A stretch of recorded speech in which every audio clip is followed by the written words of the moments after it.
A very good morning to all the jury members. We, the students of Group E, Manali Patel, Bhargav, Pooja, Sanchita, and myself, Suhas, are going to go through an introduction of our site, of our urban design. Our site is located in Karnataka, Bengaluru, near the major Bayapanalli metro station. The site is located towards the south of the Bayapanalli metro station. Uh, The major road that is running across is the Old Madras Road, also called as the Vivekananda Road. The site, the total area of the site is around 131.9 acres. There are three major settlements in the site, where the middle higher class, where the middle higher class is settled in a quieter and a quite good zone of the site. Around the Nagara Vannapalya main road is the middle class and the lower middle class settlement, who has a very congested settlement, sharing the construction is like they have a common wall between each building, and there's also a slum settlement in between, through which there's a nala of around 5 meter across running by. Coming to my urban fabric, the first map talks about the ground figure diagram where the built-up space is indicated by the color black. The urban fabric is so dense that only 0.2% of it is open space. The degree of contrast is between the large and the small plots are varying sizes between building footprints. Coming to my land use,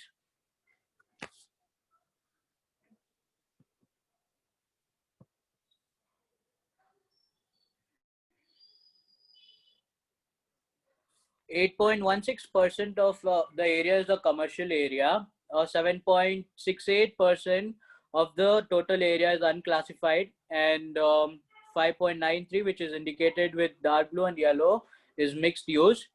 2.35% of it is semi-public areas, and a major of 75.8% is residential area.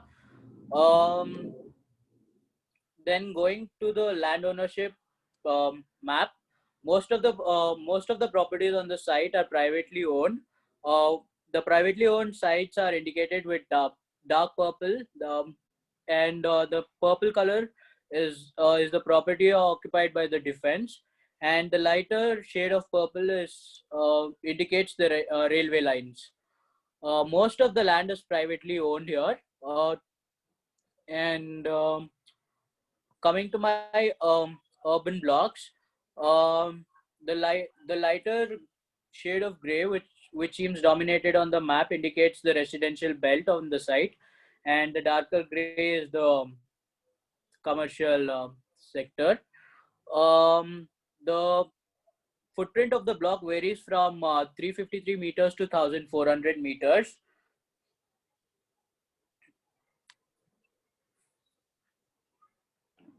So coming to the flora map, the west zone of the site has a lot of trees compared to that of east. So the streets of this zone were shaded at the daytime, and the east zone has less number of trees because of which they experience hard sunlight. And the foliage of maximum number of trees is not more than 6 meters.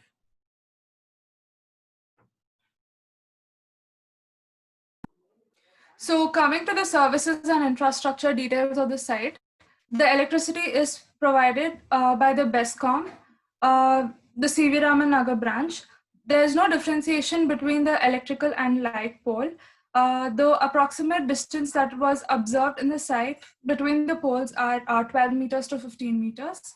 The bulb, the light, the street bulbs are of yellow or orange color, that is halogen bulb. We can observe that there are pylons on the western edge of the site that gets connected to the substation.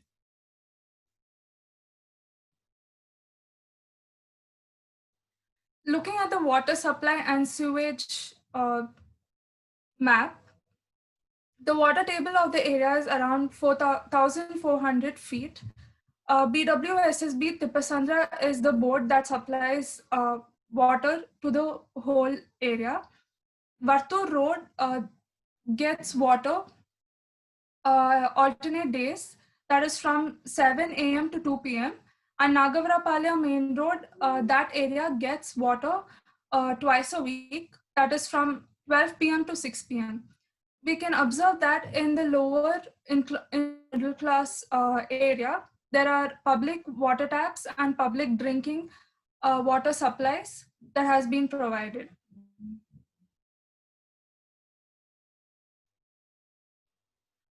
Looking at the vantage points of the area, the Vartur Road, that is the arrow A, is one of the access road to the interiors of the site. The arrow B are the crossroads where we can majorly observe apartments and independent houses of the higher in class. The arrow C is a junction that is formed by Nagavarapalia Main Road and Vartur Road. We can observe that there is high influx of traffic between the vehicle and pedestrian movement. Looking at the arrow D, this is also another entrance, major entrance road to the site. Majorly, we can see that on this road, there are commercial activities happening. Point E is the zone where majority of the commercial activities happen when compared to other parts of the site. Arrow F is a narrow road where lower income class houses are being observed. Arrow G one of the undefined entry points to the slum. Arrow H is a railway track, which is a single railway track. Arrow I is the arrow I shows the open drain, which is 5 meters wide.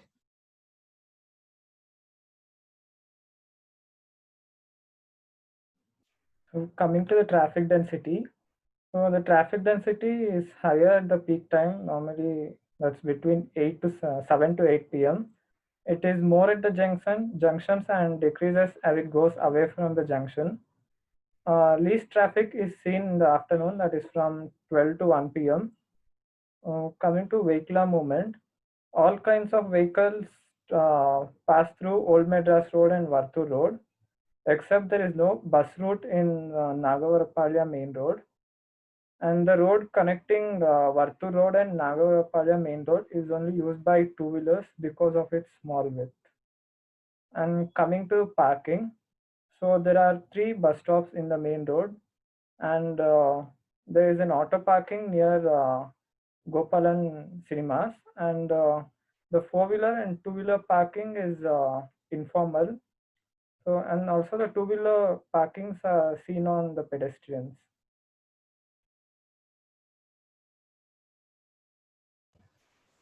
So the walkability, so the minimum time required to access the edge of the study area is 4 minutes with a distance of 400 meters. So the prominent gathering points are in front of Gopalan Cinemas, Analog Devices and other religious spaces.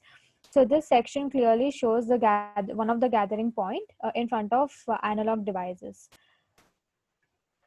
Street hierarchy. So the Swami Vivekananda Road or the Old Madras Road is the primary road. The Nagavarpalia Road and the Varthur Road are the secondary road and has a road width of 8 meters. And the tertiary roads are the residential roads, which range from 4 meters to 6 meters. So these section each indicates the road sections of these 3 categories of roads. So the section AA and section BB are cut across the given study area, and they show they show the dense character of the fabric with no open spaces. So in section AA at the edge, there is the railway track that are laid on the berm.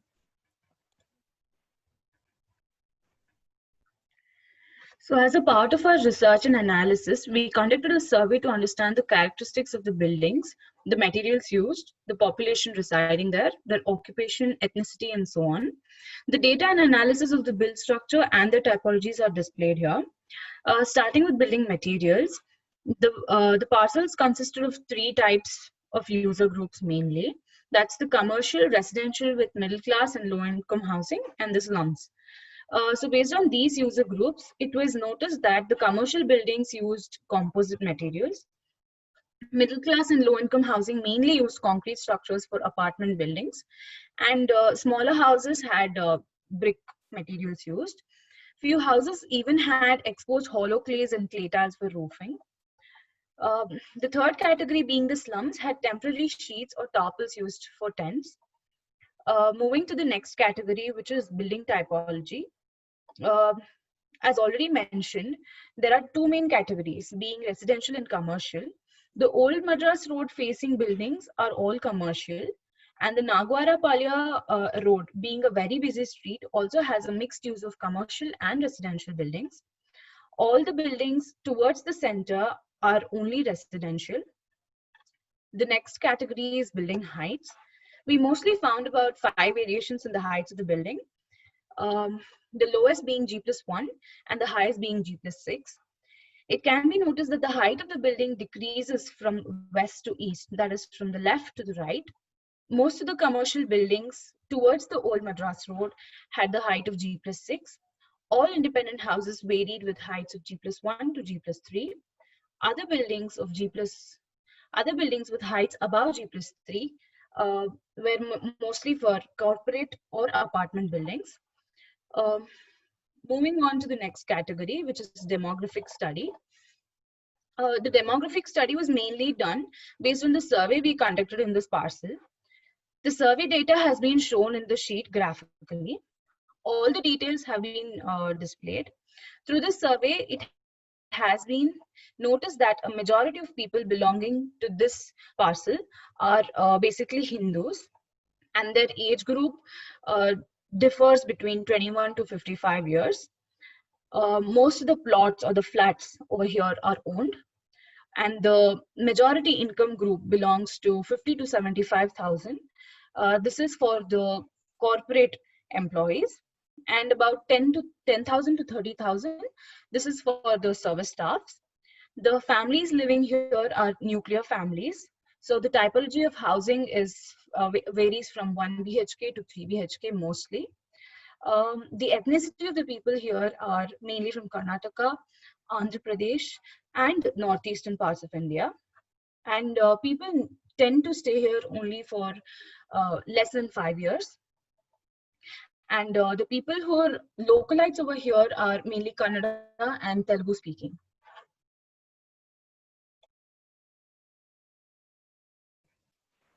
Landmark nodes and path. So the prominent landmarks are Gopalan Mall, Analog Devices, which is a corporate office, and Dejavi Homes. These are high-rise apartments and other religious spaces.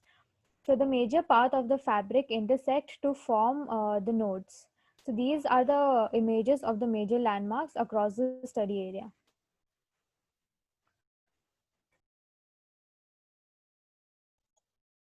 So this is the area description.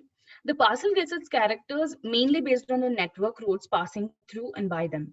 The buildings in development reside right beside these buildings. Busy roads are quite dense and do not follow any hierarchy. The northern parts of the parcel have plots with larger lands and is well planned, whereas the southern part of the parcel, which holds the lower income housing category, has very narrow plots leading to a denser and more congested built area. This denser part of the parcel is organically developed, but has a lot of limitations as it lacks the basic necessities required for people living there. The slum development has mainly happened in that place as it is an untouched corner of the parcel with facility of water and sanitary from the Nala area. The temporary build structure has also developed organically, but as the dwellers have increased in numbers, they too are facing space constraints. With most of the parcel being well developed, it also consists of gated communities of apartment or apartment complexes, which are developed and maintained of that space and taken care of. As this parcel is already developed and has space constraints due to population residing in it, the only inactive zone currently is the one beside the Nala and the railway track. Overpopulation and inorganized developers also led to a lot of nodes which have become an illegal dump zone to this area.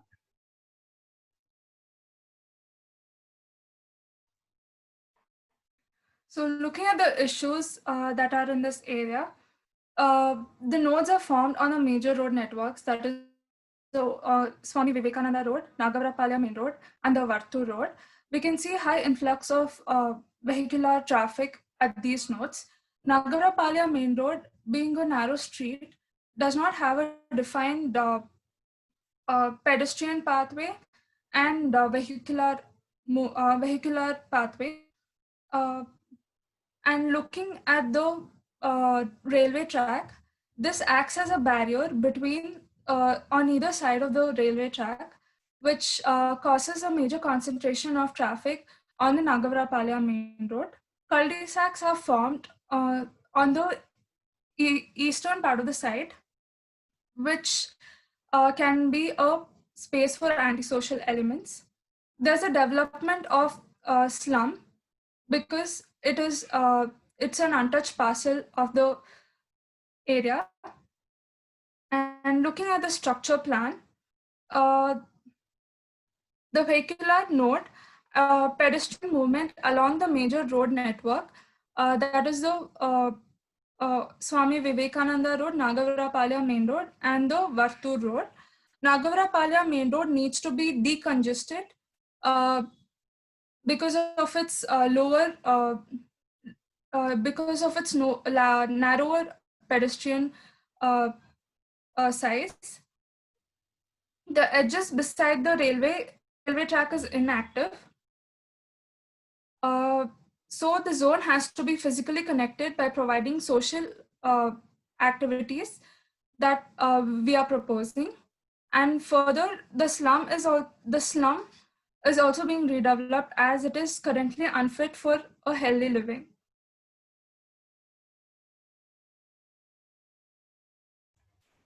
SWOT analysis. So the strength of the study area are the railway lines, which are the major part of the landscape and define the edge of the study area. So considering the urban safety point of view, so mixed use blocks along the Nagavarpalia road generates activities throughout the days, hence ensuring the safety. Weakness, so as compared to the density of the traffic flow, so the area that is provided is not sufficient to suffice this flow.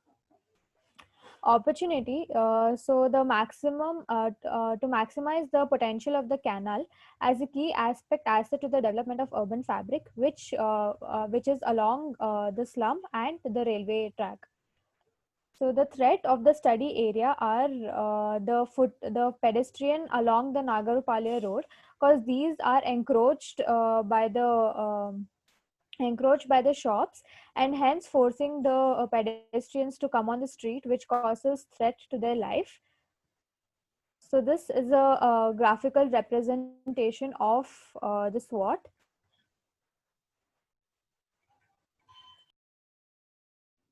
So coming to the vision, our vision was to manifest the identity of the urban edge through a socially inclusive urban built environment, both inside and out, reflecting the local context and enhancing the livability and experience of all neighborhoods by improving the quality of public life, permeability, community learning, and their living conditions. So our first strategy was slum redevelopment. So it was all about improving their lifestyle by providing housing with necessary services. The second one was neighborhood upgradation of secondary main road, that is the Nagavarapalia main road. It was all about providing well-planned street. Uh, the third one was designing a community center that improves quality of life. And the fourth one was developing the city edge into an urban space to promote community interaction. And the fifth one is about giving an identity to the urban fabric.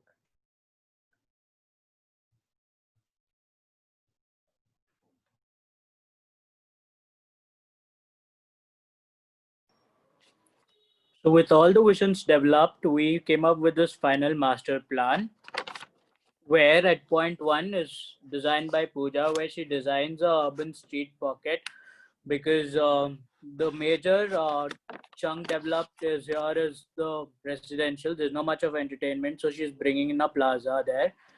And at point two, Bhargav is working, where his work design is developing a design on neighbor upgradation. And at point three is work by Sanchita, where she is designing a community learning center for all age groups. And point four is designed by me, Suhas, the slum redevelopment. That entire area where the Nala runs in between, there's a slum settlement around the Nala, which I would like to redevelop. And at the same stretch continued by Manali, where she is designing an architecture of edge. Uh, so this master plan, so how it is linked. So there are two major roads that is running across our site. One is the Old Madras Road, and the other one is the Nagaravara Palya Road. At point one, Pooja is developing an urban street pocket to where it can create a crowd magnet for Sanchita, who's designing a community learning center for all age groups. So since there's a community learning center, the slum has to be redeveloped, because as the slum is redeveloped, there's a beautiful nala which is 5 meter wide, flows across, and that edge is completely designed by Manali, where she is bringing in an architectural edge. Now Bhargav is working on a design that provides access to all this projects of ours.